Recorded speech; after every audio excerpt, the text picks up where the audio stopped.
أعوذ بالله من الشيطان الرجيم بسم الله الرحمن الرحيم بعد نبالو كنتنا نمسي بولتمو يالون كاكم مات باكي كاكمنا لنا أسكن دي كواندي أسكالي كواندي أسكن مثل مكندو بي كواندي كومان تلا جمولا كاسي بوتا فامالا أفاما بانتلا منترك بالورين أكاسي بوتا بامالا أفامالا sibo kono aka famaji akana ila korda bundala aka tralorin korda bundala bolo katra bulu bolo kolon fembo katra bolo nyin kono fanya katra kuyarin bar fanya da be finding nyada be katra barmanding ala fion bebe finding ala fion bebe fararala bar fiam fiuna ko leldo yo na da ke sibo to mu yalon ko aya jahal ana rake sibo mu yalon ka ma hakilo tenkunde ko karo buka tambi aman sibo alhalu la fa mala karola sibo afala fa fem fion dum bar fion nyi keke do ko ron la mul bebe farandi ala fa maja nyalan tulo be kuyarin nyaabe kuyarin bara nyaada bebe finding bebe barmari bebe kurasri yo bar bol kolon stra fabulu sibo ko nasna korda bundala ay traloring koda bundala a nyaatilen dimba yalla bol kolomba bulo ay bolo daya bulo kona a tilin korda la bar fende tarra bolo kono asa famajo alhalo nyama o kara siboto mu yalon ko aya kaba ko ya ko faydato o sibo kabrin fa banda karo kara asaje asa sibo afamalo alhalo nyama tan kilika ko mo fon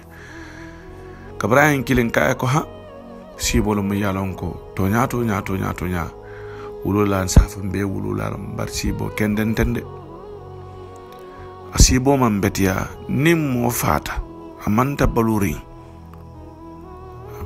afada la manta baluri e sibo tala ni sibo nya alhalola e sibo tala ni sibo nya alhalola o man betia ke kibarlo ke mon na furebe yankan katolo kono fure man trasoni akono de amantra nemo kono amantra sonia kono nam mo banta akate ba malati akate famati akate kotolti akate dokolti akate barunati ige sibo ala nyin sibo nya al halula mambetia ake kibar monna ulula nyembe solarin dualla de ni famalo abe solarin dualla de ni ba malo abe solarin dualla ni baruna abe solarin dualla ni kotolo abe solarin dualla momum fata fento woni kendul tema fo dua yo kabraye si bonin dante nkae ko silay be mun kala kudan tan wala mun munti ebe duale kala ifamae katu esi bo mun ketente nyammanke si bo kendeti katu ifama mantra nemo kono be yankan kadol kono be ko yala kono mo ko ndama pour asalon akunyo sai eti amera nyanta munekela nkai jiobi adi mulula sadati ila wulula la karola yangan yaay ni wote ken wala moli kile qur'ano karay wala istighfaro kay wala fa qur'ano karam bon ko ni dunda bon ko ni sikaran qur'ano la yake kiri fama fo alsa kay kafarti ala kay nemati nkai o se ken wala akonya barnyamo ile ko qur'ano ka karam wulula le wala nila mo fata ke mol kilike qur'ano karan fure ya mambetia nka ko kuma kasa woro moniti ka ko ndiamara limania adan lamu wolati mo fata e alal dalo ta wala mo qur'ano kumbe warlen ko qur'ano fembe warlen ko qur'ano ko karan moye muyalon ka fata fana ne modi ala bariyan kan katti adita mum fana ya kare se barajo suto nka ya karaye ya jibe bari be si bolala ibe murula be si bola nka qur'ano karan bari be si bolala si bonyala mo yalon ka kadita akonyo sai nsa qur'ano nsa molekil no ba ya qur'ano karan ya kerker kadi ka kerker ka karam fama nka wo se kenole nka sai nyen jibi o len kata le betuje molekil muli alon ko ilate la qur'ana nola ina ya qur'ano kare la wululay ni dafa on se kafuno ma yake ay mo tan kon do kili ata fa on kaftul ma kata mo tan kilinde wala ye qur'ano karan ye qur'ano karan ya jindi wo samo fana ay kili ye qur'ano karan ya jindi o sinende ay kili ye qur'ano karan ya jindi wala muteli sabati ni be na be qur'ano karan aka fo na ye bandi asa fo nye ngaya ko say ba kirkel lay famali lumina ay qur'ano karan ko nya sabanja wala muteli sabanja onti wolon suto aka siboda o samo ayen kili akonyen sibota mfamala nka e fama je nyaade nka mantereng ibe sibola la qur'ano to karana wulula ya kirkiri ya kray ngani wala mo yalon ka be seniyari nka ko man sibola nka e siboda la nyaade la konyen ko fati en siboda la mfamala akonya en sewole nka e nyaadi akonya nyam fama je la e kaftan koyo dum wala musabdur koyma nin kurtu koyo anin marakeses koyo akonya wala ba siuna ay kala ka kundu ani nafu akonya ko ana tawri nyama kana ko da ko na konya bari bolo babul keran nyimbe farin fennala konya kada nin domoro la konya bari malo ne domor kayte nyaadi la konya baru be farin ne ta be lorin korda bundala konya bari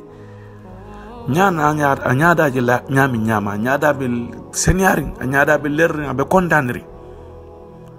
nga ko wato qur'ano lo mo toñate qur'ano lo mo toñate to say mbaade no wajjibe yalo mutaman serote mu yalo ka kadita molbe nyon jam fan la qur'an karana wululale kana qur'ano karan la famanyule wala kana qur'ano karan sa fure le kado kilane make ko qur'ano karam moy pour ala sa kay nemanin kafar ite be barajo mon sula je ko ala wo diyatela barol bebe lori ngani wala kan admadu ko kuleke ila baro hanin salo mum saloti ni mo salta ila salo make alakan yake le don pour mo le alon ko kafu ko ke salle wala be boro la tok yalla kafu karbu ka sali wala ne ke sali ila salo nafa taala innamal a'malu binniyat barol bebe lori ngani roka ana kila ko sallallahu alaihi wasallam inna allaha la yanzuru ila ashamikum wala ila tuwarikum ولا إلى صورك ولكن ينظر إلى قلوبكم وأعمالكم أكو ألك أبوك هنمدون فاتي ولا نينا جيبه هنمدون فاتي ولا نينا فوزي ألك واندي ألم يدا أتاكا وان لا نينا على طول نينا هنمدون نينا فون جاتو ما ألك وان كاتل يدا ألك سورة من لا هنمدون جاتو بلا ولا مو على نانيوتي وتوكي نانيوتا كقرآن وكرم ولولا مبانت ساوان دفريك دوا كا falsa kay kafar nemati o beti atale o barajo ala bo sin lamale yo sa nying mu kulite mu yalan ko taman sir bala mo mesil mo be ngay qur'ano karan tili saba tiloti la ka qur'ano jindi anata fama ja al halo nyama mu yalan ko beti ala al hal folot ko to badun ka qur'ano karawul la beti atale ni mu taman se kendelte ala mu yitan mesil mo bela o to kar susundi ke qur'ano karan na wulula ali akumata bake kila sallallahu alaihi wasallam saibuli ajinin ka nimmo banda fo asbaraji do sodno le ban ala kaburo kono ba man da balloto amanta hayato kila ko hankay idha mata ibn adam in kata amaluhu illa min thalath sadaqat al-jariya aw ilmu yuntafu bihi aw walad salih alladhi yad'u akona han madum fata la baro be mu meka kundu fa bara saba baro be mu meka kundu fa bara saba ba nen ko baro be mu meka kundu an madum ne be ballo kono bibi civil no eta barajo ni barajo sutu ari ya safi barajo te ni lafta ku jawle la junubole bibi sa barano le ari ya safi junuboto ba o atre be hayato be ballo be tamala bina be kul kele be kulba be kul kele ise kairos ku barano le barajo sutu ise koro ku barano le junubo sutu basa ni anwa dum faata man dabbalu to keno la waliat na kila ko ni anma dum faata la baro be meka kuntule fo bara saba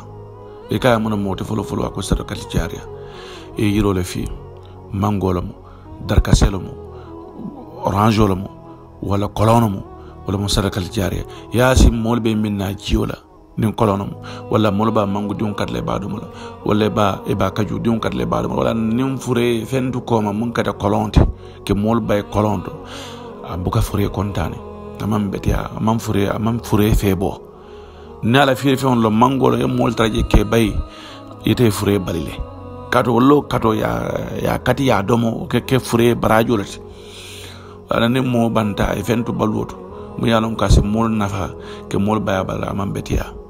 wala mo sadal kal jare aw ilmu yuntafahu bihi wala ta londo la karam Quran karam londo wala meccio la karam mol karam do meccio la be fan nafa la misil mol nafa la o fanan ke barajo si mo ma kaburo kono le madama wol bo baro la be fan nafa la barajo si le ma kaburo kono wala edi won sur dinkendo comme be mum folte dinkendo mi yalon ka danyina ala wulula fata be qur'ano karana be sekfaro kala be jobi la badil muslimun la pour que aka fama barajiti wala ka kerkara ala wulula fo alsaka barajiti wota kummatale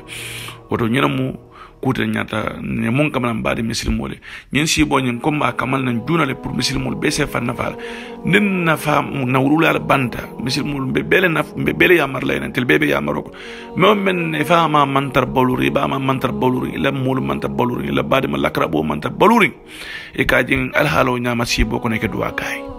ni dimmal mu duwa kay ni fama duwa kay ni ba ma ron duwa kay